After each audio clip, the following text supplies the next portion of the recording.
On commence par cet événement et vous allez voir que les conséquences peuvent peut-être porter d'ailleurs sur ce conflit avec l'Iran. Donald Trump qui tousse, mais nous, on respire un peu mieux depuis hier. Le président américain vexé après la décision, c'était hier soir, de la Cour suprême d'annuler une bonne partie des droits de douane qui nous pesaient sur la Kwan, basée d'ailleurs sur, là aussi, sous votre contrôle. Ma chère Magali, c'est un peu sa campagne, c'est un peu sa marque de fabrique et c'est un peu son arme fatale. Écoutons le président américain très en colère.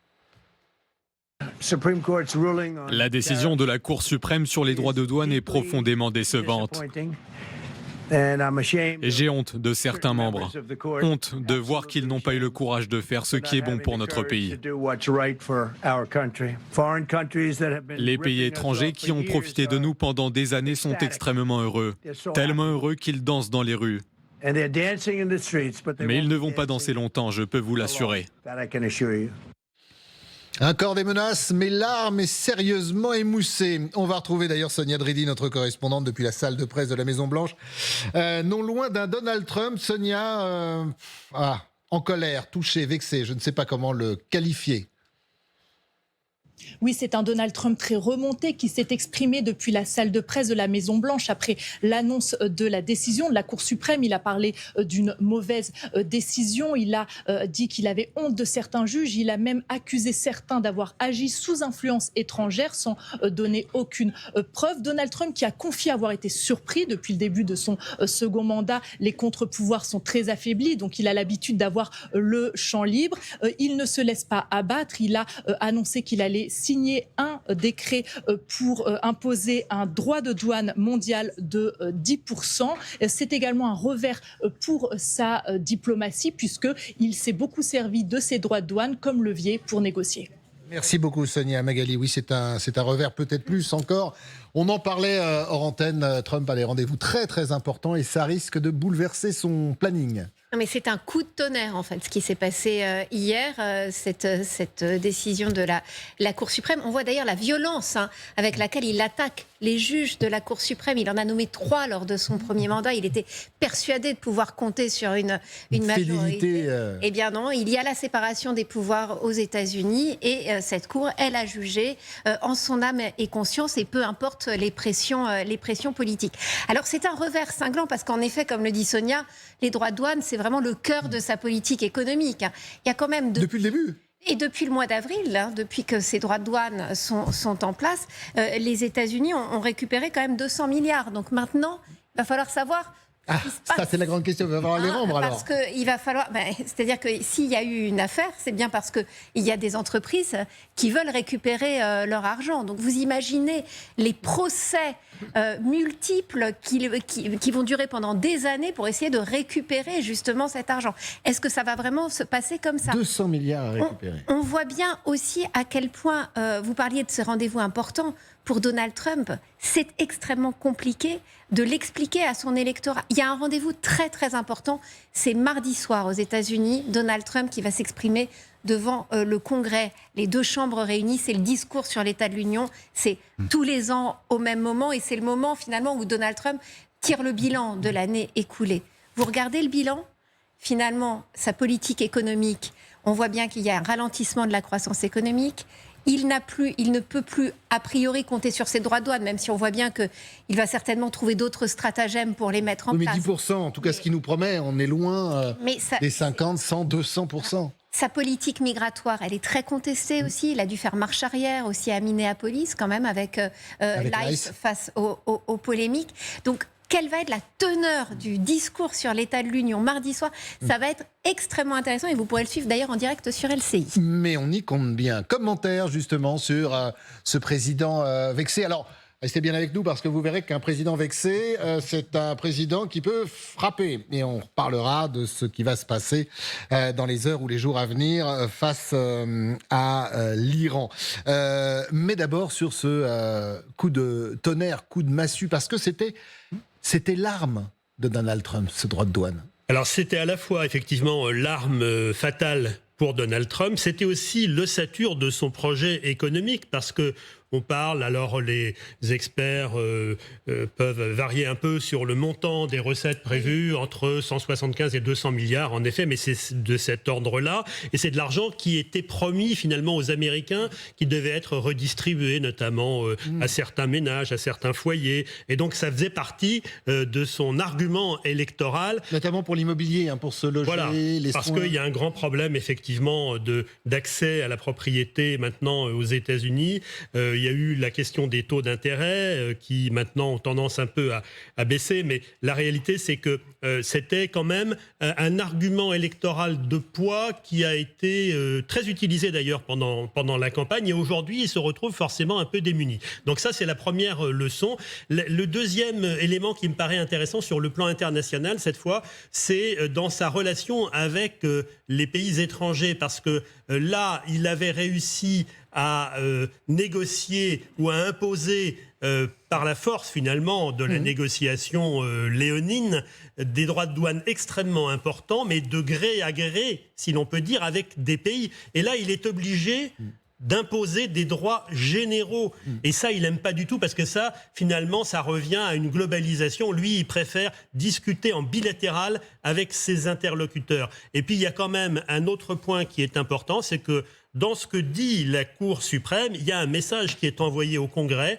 La Cour suprême dit au Congrès: il faut que vous repreniez vos prérogatives. Vous n'auriez jamais dû accepter que Trump impose tout seul, finalement, ces tarifs exorbitants. C'est à vous de prendre le pouvoir, de reprendre le pouvoir qui vous incombe. Et donc, c'est aussi un message, je crois, très fort, parce que jusqu'à présent, le Congrès était paralysé. Le fait que la Cour suprême dise: attention, vous avez encore ces pouvoirs, il faut les utiliser, ça va changer l'ordre des choses. Ça va peut-être redonner le moral, notamment aux démocrates.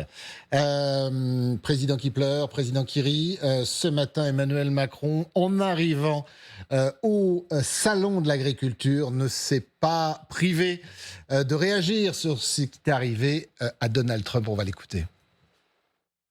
Je constate que le président Trump, quelques heures, a dit qu'il avait repris des textes pour avoir de nouveaux tarifs, mais alors ceci plus limités et pour tout le monde. Donc on va regarder exactement les conséquences, ce qui peut être fait, et on va s'adapter. Au fond, nous, qu'est-ce qu'on veut ? Continuer à exporter et le faire avec les règles les plus loyales qui soient. Et donc les plus loyales qui soient, c'est de la réciprocité et pas subir des décisions unilatérales. On parlait business avec Magali pendant l'expression présidentielle en disant « il ne faudrait pas trop se réjouir ». Mais, général, je vais juste reprendre sur un point, et notamment ce duel, ce face-à-face, cette façon de négocier de Donald Trump. Alors, on n'oublie pas le Groenland quand même, parce que c'est un échec pour le président américain, et pourtant il y avait une pression. Et puis, je crois qu'il y a un déplacement bientôt en Chine, où il doit rencontrer Xi Jinping. Et là, c'est un sacré coup. Nul doute que Pékin va s'en servir. Peut-être, mais moi, d'abord, une remarque générale, c'est qu'on a beaucoup glosé sur ces nominations à la Cour suprême des États-Unis, en disant que parce qu'on nommait... Trump avait nommé des membres qui lui étaient favorables, que ça allait lui permettre d'avoir tous les pouvoirs. On a simplement oublié que ces personnes sont des juristes, qu'ils ont une loyauté vis-à-vis de la fonction qu'ils représentent, et que ce n'est pas passé... C'est rassurant. Tout à fait. Donc ça, c'est aussi c'est le premier rappel qui m'a parlé. C'est-à-dire que oui, nous sommes à la Cour constitutionnelle, oui, nous pouvons être proches de Trump, peut-être, mais nous faisons notre job. Et notre job, c'est de dire ce qui est possible de faire ou ne pas être fait. C'est une réponse à ceux qui disaient que l'Amérique n'est plus totalement une démocratie. On a quand même un équilibre des pouvoirs qui est créé et une Cour constitutionnelle qui fonctionne. Donc je crois que c'est quand même essentiel. Le deuxième point, effectivement, nous sommes dans un rapport de force, mais ce que disait peut-être Magali tout à l'heure, c'est que oui, il y a eu un coup d'arrêt à certains tarifs douaniers, mais que tous ne sont pas concernés. Et que globalement, la lutte sur les tarifs douaniers va continuer, et sans doute sous une autre forme. Alors comment on va s'exprimer ? C'est quoi une autre forme ? Parce que vous êtes deux à parler d'autres formes. D'abord, l'automobile allemande, par exemple, enfin l'automobile en général, n'est pas concernée par cette décision de la Cour constitutionnelle. C'est-à-dire qu'en fait, les taxes sont toujours maintenues. Donc c'est sur certains produits et pas sur d'autres. Et puis d'un point, la nouvelle politique de Trump, c'est de dire maintenant je mets 10% sur tout. si j'ai bien compris l'affaire. Alors maintenant, comment ça va s'exprimer? C'est encore un... Alors, il le peut pour 150 jours par décret. Voilà, c'est 150 jours. Mais ça ne fait pas une économie, 150 jours. Alors après, il va essayer de repasser peut-être devant le Congrès, mais là, il va manquer de majorité. Et puis, il ne faut pas oublier une chose, c'est qu'il y a des accords commerciaux qui ont déjà été signés. Donc, je pense évidemment à nous, à l'Union européenne. Que va devenir cet accord ? Qu'est-ce qu'on va décider de faire ? Le processus est encore en cours au Parlement européen. Et c'est vrai que du côté de Bruxelles, on est... Évidemment, c'est une bonne nouvelle pour les Européens, mais que fait-on de cet accord ? Est-ce qu'on décide de le déchirer complètement, de le mettre en pause, comme ça avait été décidé à un moment, justement, au moment du Groenland ?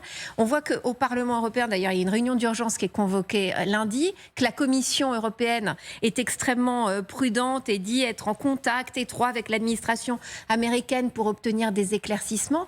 Finalement, ce qui est très mauvais pour le commerce, c'est l'incertitude. Et en fait, cette incertitude, aujourd'hui, elle n'est pas levée, parce que personne encore ne sait ce que peut encore nous réserver Donald Trump. Donc les entreprises restent extrêmement prudentes. Martine, est-ce que vous êtes plutôt optimiste ou je retiens quand même ce son de cloche de Magali, oui, c'est peut-être une victoire d'une forme de démocratie pour nous dire que l'Amérique est en bonne santé, mais c'est une incertitude qui risque de peser. Oui, bien sûr, mais enfin moi je retiens surtout quand même, au-delà de tout, qu'on redécouvre la démocratie américaine. Et ça, c'est quand même...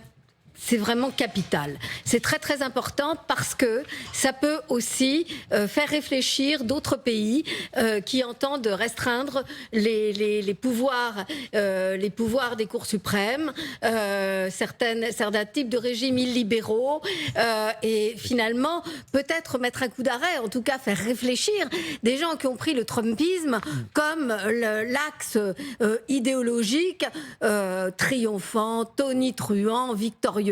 Pas du tout, on n'y est pas du tout. Heureusement, les USA, l'Amérique a des contre-pouvoirs et ils marchent. Enfin, quand même, il faut le répéter, sur les 6 juges qui ont dit non, qui ont dit niet, qui ont dit no, il y en avait 3 de conservateurs tout de même. 3 qui auraient dû être à la botte de Trump. Ben non, ils ont été à la botte des valeurs de leur pays.